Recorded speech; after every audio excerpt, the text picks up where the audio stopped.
what will Joe Milton's legacy be? At this point, he's told his team he's not going to play with a few days before the bowl game. I didn't think that was a particularly good play on his part. He hasn't lived up to expectations, and they were mighty. Guys, I think his legacy is going to be one of potential unfulfilled, which isn't fair because I think potential is the ability to have accuracy, not just throw the ball long. But I think people are going to look at his big arm and his physical ability and say that it's potential unfulfilled. I do think that the way he's leaving now does not help his persona in Tennessee fans of you're bolting now. I don't think he played this thing right. I think he was leaning. I think he was 60-40. He wasn't going to play the whole time. And something pushed him over the edge, or he just realized the game was getting close and he had to do something. So how will he be remembered, Caleb? I think he'll be remembered. I mean, I don't want to say like finally like he was great, but I think he'll be respected. I mean, look, I think if he comes back next year, people are going to give him a standing ovation and cheer the way they do for him. Maybe not a standing ovation. People will clap and cheer for him the way they do other quarterbacks. I mean, this isn't like, let me put it this way, because I pile on him a lot, Dave. Let's do an experiment. Next year, Tyler Bray comes back for a game. Joe Milton comes back for a game. Guarantee you Joe Milton gets louder cheers than Tyler Bray. Guarantee you 100%. Yeah, but should he? I mean, Tyler Bray, when you consider the coaching, did as much with less than Joe Milton did. Not with less. Tyler Bray had less coaching. Well, Jim Chaney wasn't a bad offensive coordinator. That's comparing. Wait a minute. Tyler Bray had 4 NFL offensive linemen, and he was throwing to Cordarrelle Patterson and Justin Hunter and Derrick Rogers. No. I'm talking about the entire program. From coaching, discipline lack thereof. He should have been sat on the bench the first time he threw beer bottles. I mean, that to me, even being it, I credit the guy with even having the maturity to be an NFL player after he received no guidance at Tennessee. That's what I mean with more with less. I don't think I'm not even talking about the players he played with. I'm just talking about there was a goofball at practice every day. There was, but it was the head coach. I also watched him throw a game.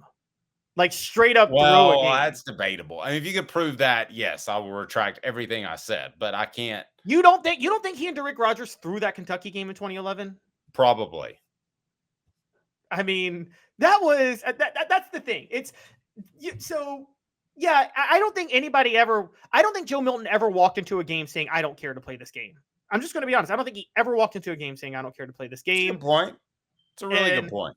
Yeah. Now, if you want to give a break to someone who had bad coaching and was sabotaged, I could give you somebody like a Jared Garantano who dealt with it. But Tyler Bray was as much responsible for that downfall as Derek Dooley was for Tyler Bray's own downfall. Okay, because Tyler Bray, again, when we're comparing talent here, Tyler Bray is the most talented quarterback to ever take a snap at Tennessee, talent-wise. I wouldn't go that far, but I see your point. I see your point.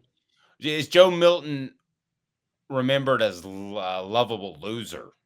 Let me ask you that. It's brought to you by the Hemp House, the premier hemp dispensary online with a wide variety, great selection, and strict standards to ensure you only receive the best in CBD or Delta products. Go to Hemp House Chat with 2Ts.com, Hemp House Chat with 2Ts.com. Lovable loser status?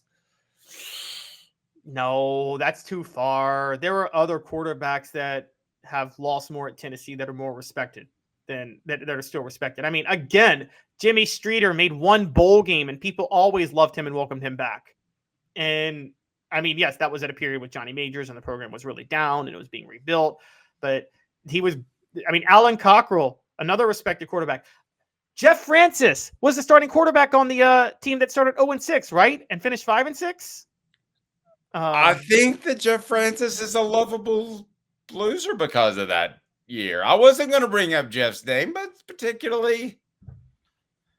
But like people like Jeff. That wasn't Jeff Francis' fault. How he'll be remembered. I'm not kicking him at all. How will he be remembered? I think he'll be remembered fondly as a guy that was loyal to Tennessee, as a guy who's respected, and a guy who, I mean, yes, he have the season maybe he wanted at Tennessee? No. Is it? I mean, guys, look at Tennessee's history the last 50 years. Joe Milton's record this year is pretty much par for the course or better than average for a Tennessee season. I mean, he did.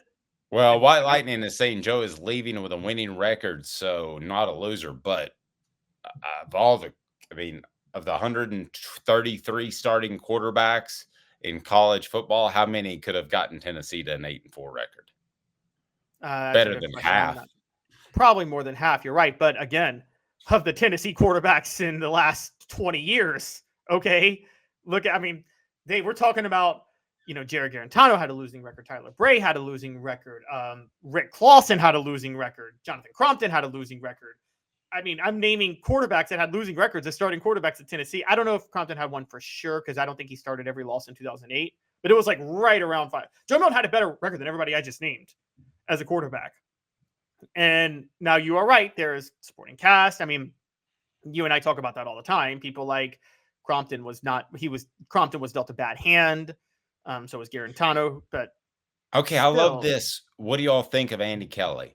I love Andy Kelly for the exact opposite reasons that a lot of you don't like Joe Milton.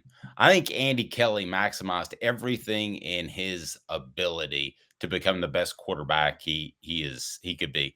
And he's the all-time leader. I know it's the indoor passing league, but he's an all-time leader in that. He actually got paid a couple of paychecks, like in the 6-digit ranges, which is not easy in indoor football. So I got a lot of love for the legacy of Andy Kelly. He just happened to have a bunch of NFL players playing around him, and he wasn't quite that good. Yeah, no, Andy Kelly, I have Andy Kelly, by the way, had the best attitude about it too. Andy Kelly knew what he was as a quarterback. He respected his players. He's, you know who he is? Here's my Andy Kelly. Andy Kelly, to me, you ready for this, Dave? He's the anti-AJ McCarron. You know how AJ McCarron was a total game manager, but thought he was the reason for Alabama's success? Yes, but I could say the anti-Joe Milton right now. No, because I don't think Joe Milton was that. Yeah, but Joe Milton was a decent leader in person. I said AJ McCarron because AJ McCarron's just a terrible person and an arrogant, thinks he actually accomplished something winning at Alabama. When you want to talk about how many quarterbacks could have won at Alabama during that time. Okay, so Andy Kelly was very aware of who he was. And yes, he had NFL talent, but the other point that Andy Kelly had was he was a leader too. He did galvanize that talent to maximize its potential during that time period. I've said before, and this sounds crazy, I would take Andy Kelly for the remainder of my football program. Whatever program I ran as the athletic director, I know I'm going to get a B+. I know I'm not going to get any lower than a C ever. And I know that I might get an A+ every once in a while, a la the comeback at Notre Dame. You're right. If you could have Andy Kelly for the rest of your athletic department's life, you could be in worse shape, could you not? Well, I kind of agree that Notre Dame game about that, Dave. One of the reasons Tennessee struggled with Alabama in the early 90s with the Stallings era, I kind of went back and watched old games. Philip Fulmer and the offensive staff they were like dumbfounded on how to deal with the blitz. So Stallings had the old philosophy of run a 4-4 and just bring 8 guys every time. And so the Notre Dame game with the comeback, you remember the play that was called, right? The screen pass to Aaron Hayden that was the touchdown. Yes. If you go back and read the press clippings and hear Johnny Majors and Philip Fulmer talk about it, it is talked about like it was the most brilliant call of all time. Like, oh, Notre Dame kept blitzing, and it was just this genius call to do a screen. Well, why didn't you do the screen 5 plays earlier? It shouldn't have been that genius of a call. It should have been an obvious call, shouldn't it? No, true. And yes, we do know that Nico is going to be the starter for the Citrus Bowl. That's what we've been talking about and how that affects Joe Milton's legacy. I don't think it leaves it in any way different shape, but I think letting Tennessee know earlier in the process during this bowl preparation would have been big. I can't believe they didn't know who their starting quarterback was. And I'm going to pat us on the back. We were all over it on Off the Hook Sports. If they lose, portions of the program brought. Question. Yes. If they lose, do you think it more negatively impacts Joe Milton's legacy because you think people will blame him for them losing, for not opting out later? No-win situation. I'll tell you why. Brought to you by Rick Terry Jewelry Design. They want to be your jeweler looking for an affordable game day jewelry. How about the Fire Opals, a Tennessee tradition?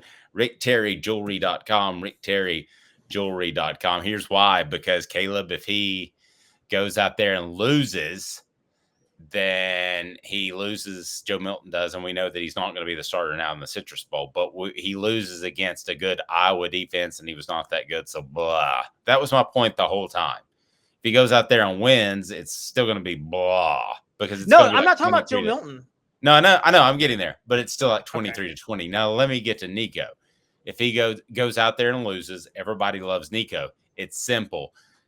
You're going to have every Tennessee fan point to Joe Milton and say he should have let them know earlier, which is what we've been saying the whole time, so that Nico could have gotten more first-team reps. And I've seen it on our message board. It's been reported that he's gotten all of the first-team reps. That's not true. They've been split about 50-50 throughout the season. So I don't doubt that Nico is ready to play, but that'll be the narrative if Tennessee loses to the Hawkeyes. Yes, and if he wins and plays well, everybody's going to say, oh, Joe Milton never should have played. So Joe's going to lose no matter what, right? If Tennessee wins, people are going to look back and say Joe never should have played to begin with. And if Tennessee loses, everybody's going to blame Joe. That's just pretty much how it's going to end, right? Yeah. Now, me, Drinker, I appreciate where you're coming from on this, but he says Heupel is playing chess. They knew internally. They did not. I can confirm that they did not know internally as of Friday. Now, I took some time off for the birth of our Lord and Savior, so I'm not exactly sure what happened over Christmas. Other than Merry Christmas, I didn't hear from any of my sources on Christmas. But I can tell you that as of Friday, that there was internal questions about who was going to play, and that's not what you needed.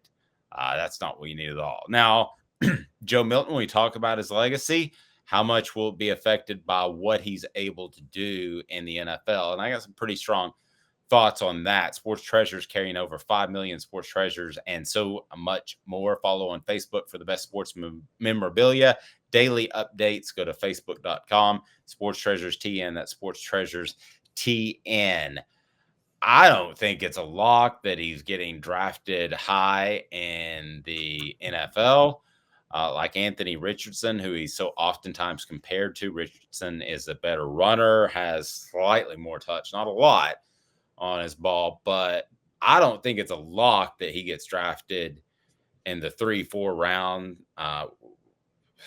scenario that a lot of people said, third or fourth. I don't think it's a lock he gets drafted at all. Does that sound crazy, Caleb Calhoun?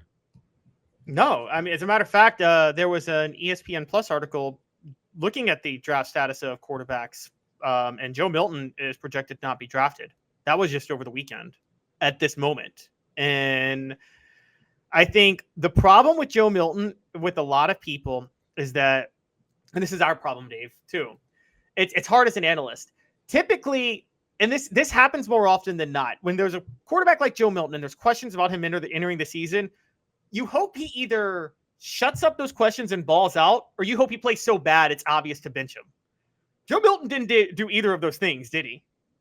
Like, he was just kind of mid the whole year. And so I think it makes things a lot harder. Anthony Richardson, what people are going to give him a break on is, you've been critical of him, and if you've been critical of him, I think other people knew about it too, particularly among NFL scouts. I think people are going to look at Anthony Richardson versus Joe Milton, and they're going to say Anthony Richardson played for Billy Napier. Joe Milton played for, that's what they looked at last year. I think you aren't the only one who didn't think he was all there at the top. And I think people are going to look at Joe Milton and say, this guy played for Josh Heupel, and look at all the other quarterbacks who played for Josh Heupel and what they were able to do. And I think that's going to work against Joe, honestly. Whereas Anthony Richardson, again, are you really going to hold it against him for not putting up stats for Billy Napier and a rebuilding Florida team in 2021? Yeah,